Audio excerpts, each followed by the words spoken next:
That's y'all boy, looking like he don't even know where he at, like he like a deer in the headlights. The Spirit of the Lord is here.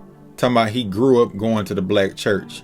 Yeah, and I got a bridge to sell you from Savannah, Georgia to Singapore. Now, as you see in the title of this video, everybody is standing on business except for that black church. He know I stand on business. Now you may be wondering, what do I mean everybody standing on business except for the black church? I have a news clip I'm going to show you exactly what I'm talking about, and this just happened recently, not even like, I think a week ago or something like that, last week sometime. But we're gonna take a trip up to the great state of Michigan. And for those of you that don't know, Michigan has a very large Muslim population, specifically in the Detroit metropolitan area. Right outside of Detroit, there's a suburb called Dearborn, Michigan.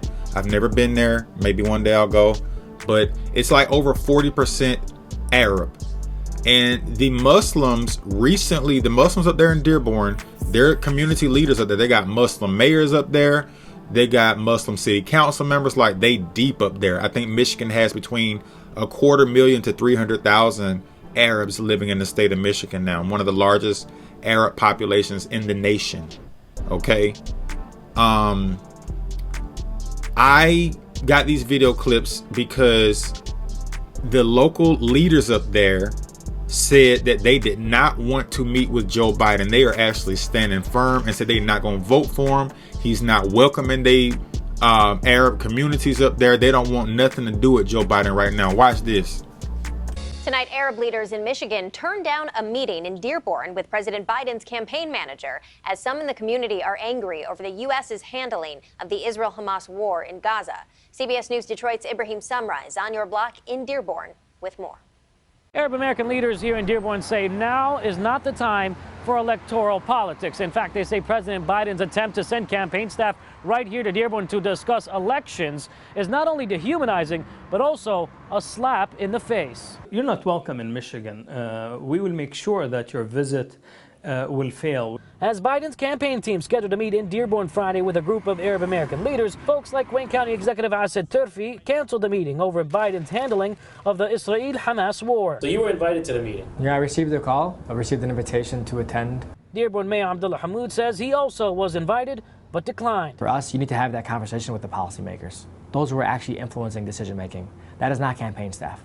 And it's actually dehumanizing to send campaign staff to ask us, what would it take to earn your support in November, when you have an active genocide that's being funded and supported and defended by the current administration. We don't need to meet with Joe Biden. At the Islamic Center of Detroit, Khalid Tarani, the chairman of the abandoned Biden campaign in Michigan, saying any attempt to regain votes from Arab American voters in Michigan, a key swing state, is a waste of time. Any opportunity for redemption for Joe Biden would have happened 30,000 Palestinian souls ago. Now it is too late for him to redeem himself. Lexis Zaydan, a local Palestinian activist, says she too decided to turn down the invite. I think the nightmare they've always feared is here, and that's that the Arab American and Muslim vote has become both a knight and a queen in their chess game of politics. They now see us as a threat, and they know they can't win elections without us. As for State Representative Alibas Farhat, a member of the Democratic Party, this isn't a political issue, Brahim. It's not a political issue. This is an issue. The solution is simple. It's been laid out. For 112 days, it's been laid out. The only conversation he's willing to consider is one that involves a ceasefire. The message is simple. If Biden wants to reopen the door to the Muslim community, to the community of human rights activists who see what's going on and say, this is not the America I stand with, this isn't what my tax dollars should be going towards. If he wants to reopen the conversation, it's very simple. It begins with a ceasefire. Now, we did reach out to the Biden campaign for comment. They have yet to respond. Moving forward, though, many Arab leaders here in this community in Dearborn say the only way they're willing to have a conversation is one that involves a ceasefire. Now, I have one more quick news clip to show you from another Muslim from the Detroit metro area. But before I continue, I just wanted to emphasize on how these people up there are standing firm. They're saying, hey, we don't like the fact that Joe Biden is standing behind Israel in this war between them and the Palestinians. You know, Israel is responding to the Hamas terrorist attack.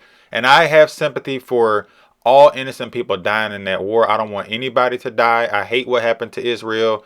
I don't want to get into the politics of that particular situation on this video. I'm specifically talking about how one group of people is coalescing behind the decision to not support Joe Biden because they believe that he is given the green light for the slaughter of their Muslim brothers and sisters over there in the Middle East. They are standing firm. They are standing in solidarity, and they are not going to just vote blue no matter who. And keep in mind that according to the election results, Joe Biden carried Michigan by like 150,000 votes. And there are, like I said, between 250,000 to 300,000 Arabs in Michigan. So if half of the eligible Arab voters up there jump from Democrat to Republican or just decide to stay home, Joe Biden's in trouble. Joe Biden will not get our votes if he stands on his head from now until November. It's done. I just said it to his campaign manager that he has to do better than Jesus, bring in thousands from dead. Arab Americans say they're abandoning Biden in November's election because of his administration's continued unconditional support for Israel in its war on Gaza and his downplaying of Palestinian casualties. Biden has yet to call for a ceasefire despite mounting domestic pressure. Who are the Arab Americans in Michigan? They're Palestinians, Lebanese, Iraqis, Syrian, and Yemenis. And you're bombing the hell out of them. This president is destroying their country. They will not meet with her. Across town, we meet with Dearborn businessman Nasser Baidoun, who's running for the U.S. Senate.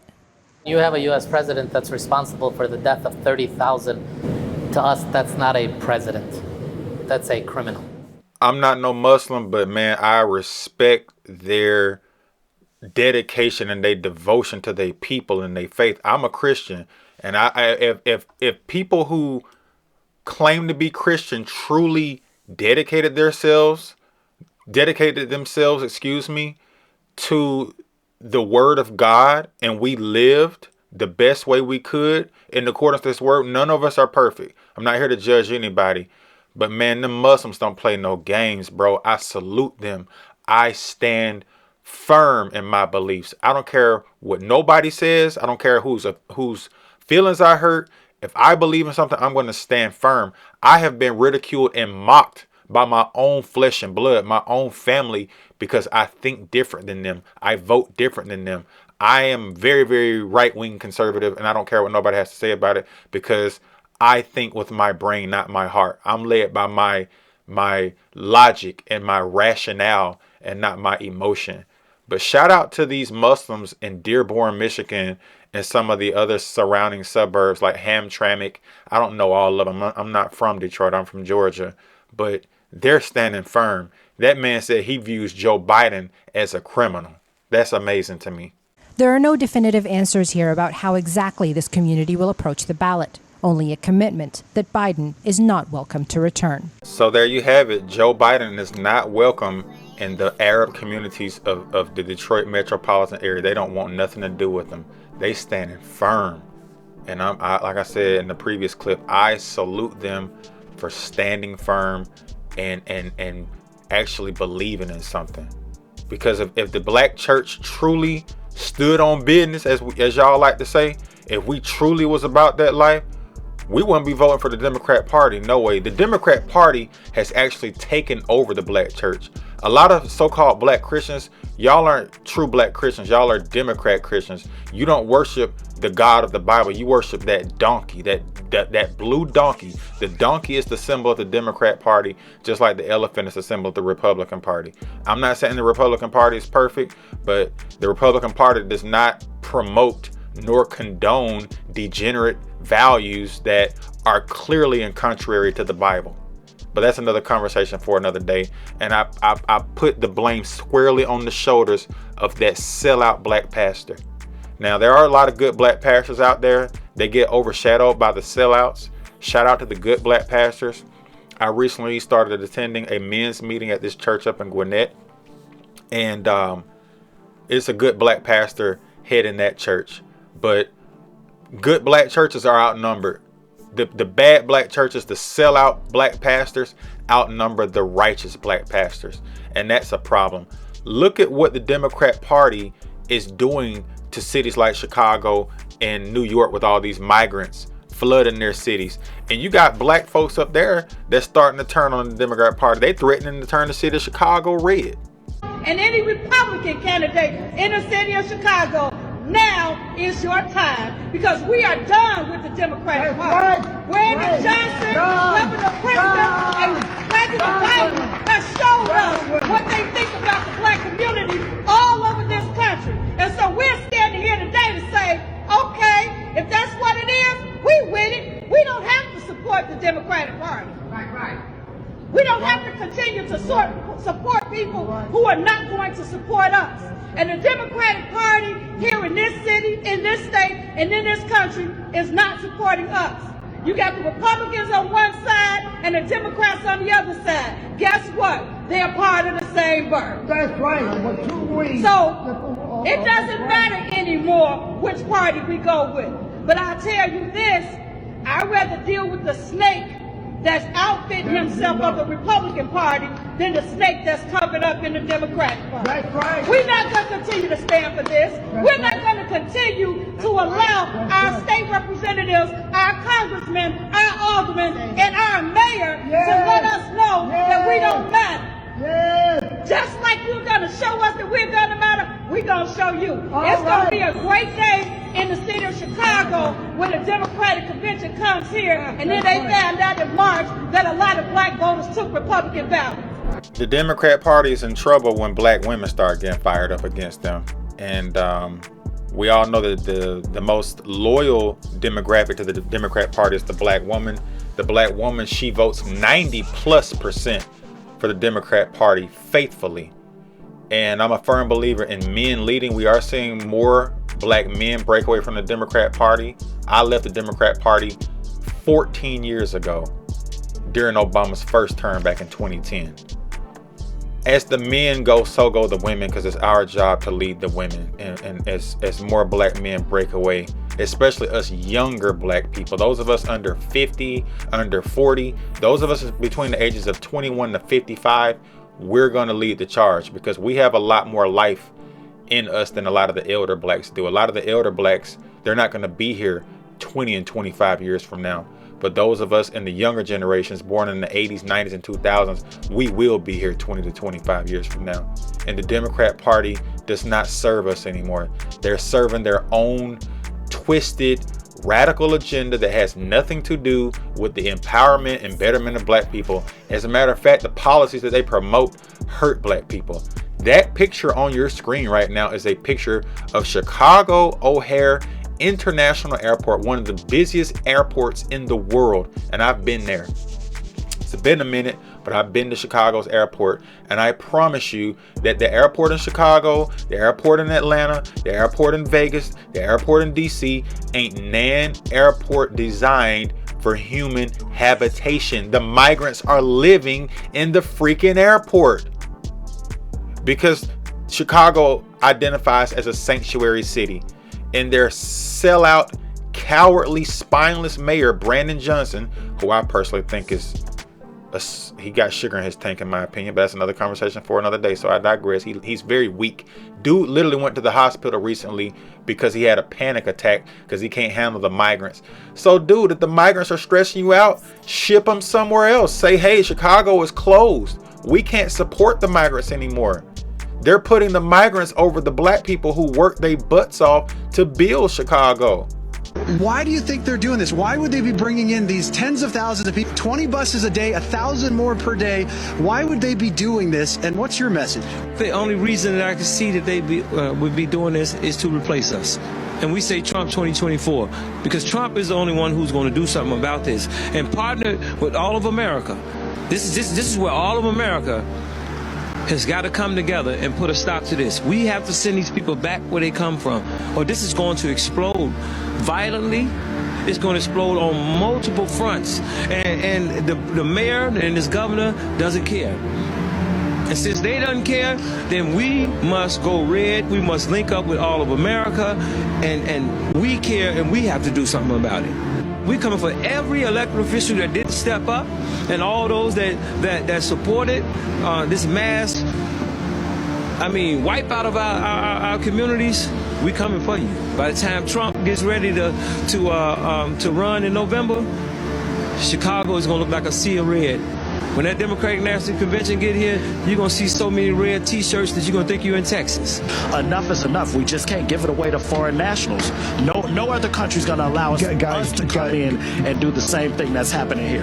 You have American citizens of African American descent that have built this country and built the great city of Chicago. They are the broad shoulders that have built this city, and they are being disrespected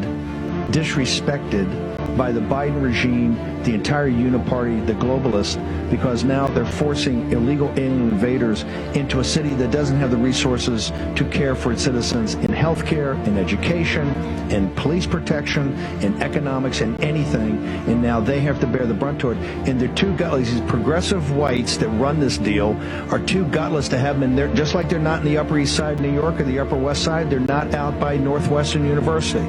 It's something in their minds that makes them believe that they'll do this to us and we do nothing in return. This is not just for Chicago for us.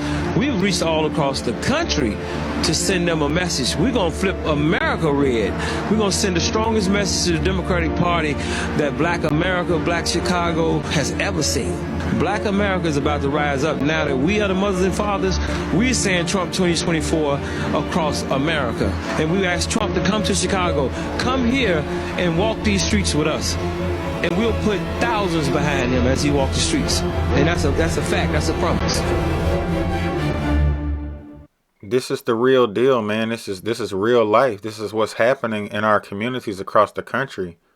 And if they truly cared about us, they wouldn't be doing things to deliberately hurt us. They want to, like the brother said, he said they want to replace us. They want to replace Americans so they can have more control over these people. You let millions of people come in from the third world, they're going to vote for you. They're going to be compliant. They're going to do what you tell them to do because they want free handouts. They want a better life. If you coming from a country where people are starving and digging in the trash can for food, America's like heaven to you. In the United States of America, people complain about the minimum wage being $7.25 an hour. But do you know in a country like Mexico, it's literally $6 and $7 US per day, depending on which estado you live in. Estado in English is state. Mexico is broken up into 32 states. So yeah, imagine what it is in Honduras or Nicaragua or Venezuela. In Venezuela, they're literally digging in trash cans for food scraps. I promise you they are. It's that bad down there. I understand why they want to come. But what about America? What about the people who have to live here? What about the future of this nation? You know what I'm saying? So that blind loyalty to this donkey party has got to go. And like I said, I don't hate the elder blacks because I have elder black parents. I have elder black uncles, you know what I mean? But as life continues to move forward, less and less elder blacks are going to be here. The next generation that's going to replace them is going to be Gen X. And Gen X hit a little different. Gen X a little bit, you know, on a different vibe, which is good because it's time for us to start doing something different. Lyndon Baines Johnson, one of the most racist Democrat presidents of all time, said, I'll have those N-words voting Democrat for the next 200 years. Here we are 60 years since he said that. And look at the result of our communities, man. Look at the black community or what's left of it. And they still steady saying 4 more years.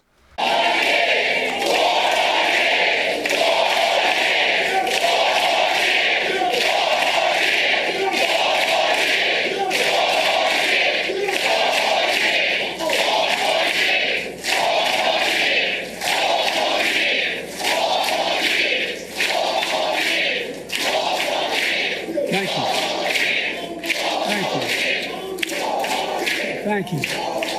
Look, folks. You see how they do like I said, we got to have a separation with the elder blacks and that black church, the sellout black church. And churches are supposed to be non-political because most of them are 501c3 nonprofits. Those Negroes was in that South Carolina church standing on their feet screaming 4 more years because most of the elder blacks are straight. They good. They not struggling. They got their houses. They got their money. They got everything they need. But like I said, what about us? What about those of us whose lives are just beginning? Those of us that's in our 30s and even younger in their 20s and stuff. Folks ain't even graduated college yet. Folks ain't even graduated high school yet. The inflation. All the crazy stuff that's going on in the nation. That video you see right now is a bunch of people that drive trucks and that's stepping up to support Texas. Because y'all know Texas is bucking on Joe Biden when it comes to that border. They traveling from all across the country. Hundreds of thousands of truckers are on the way to support Texas for standing up to Joe Biden and trying to secure that southern border down there. Because for those of you that don't know, Texas got the largest border with Mexico. Something's got to give, man. Something has got to give. Thank y'all for watching the video. Like, share, subscribe, comment. Peace.